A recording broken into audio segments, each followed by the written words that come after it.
Hoje é 31 de março.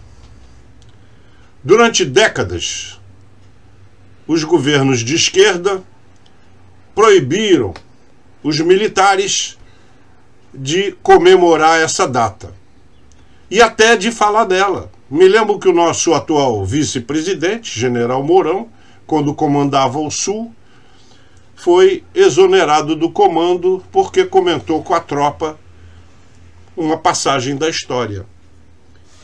O que é história?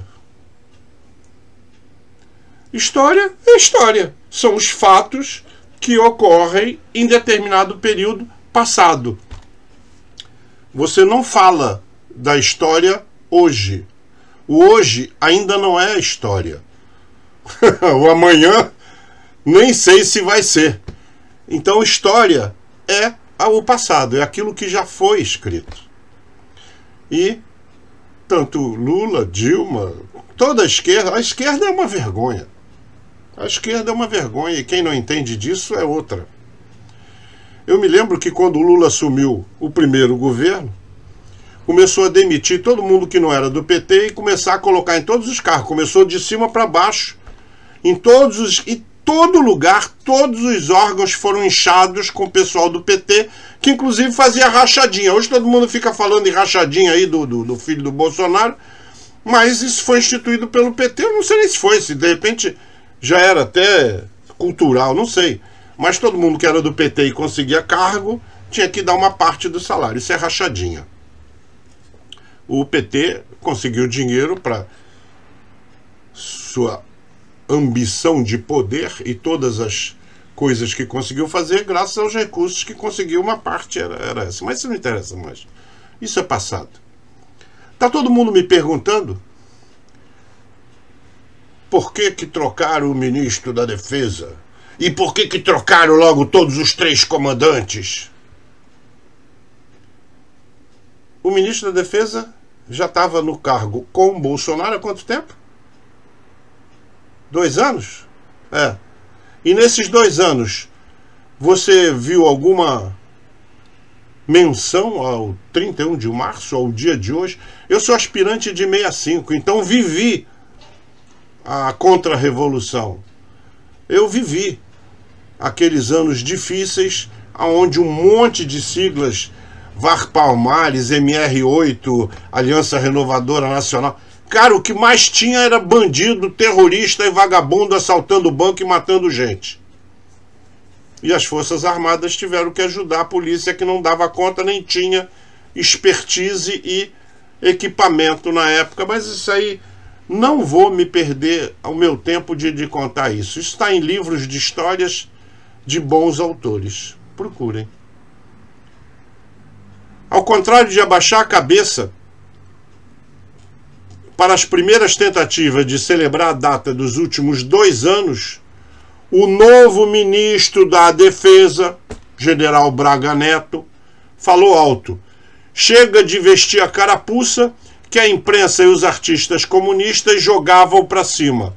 O povo tem que saber a verdade, adorar a sua bandeira e amar a sua pátria.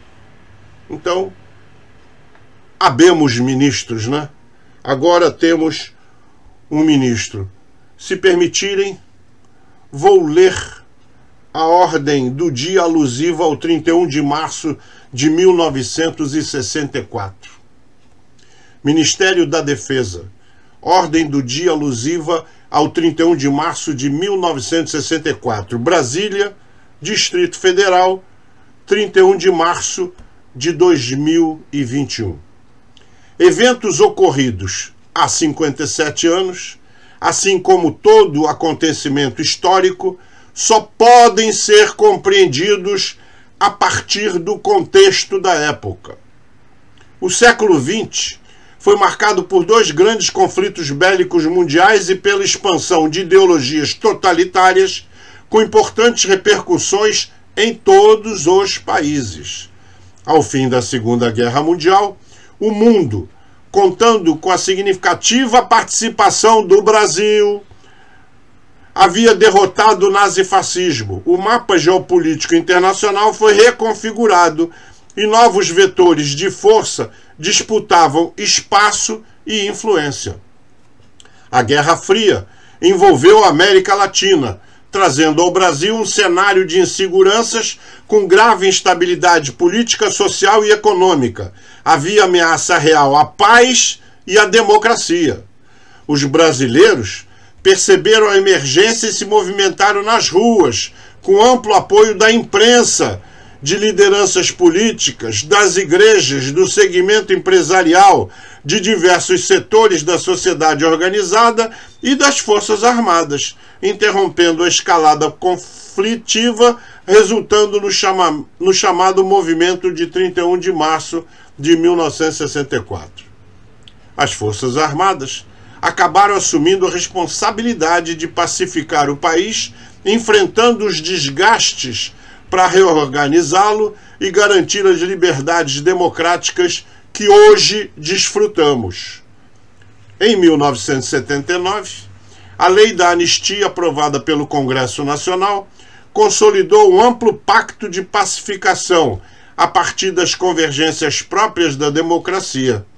Foi uma transição sólida, enriquecida com a maturidade do aprendizado coletivo.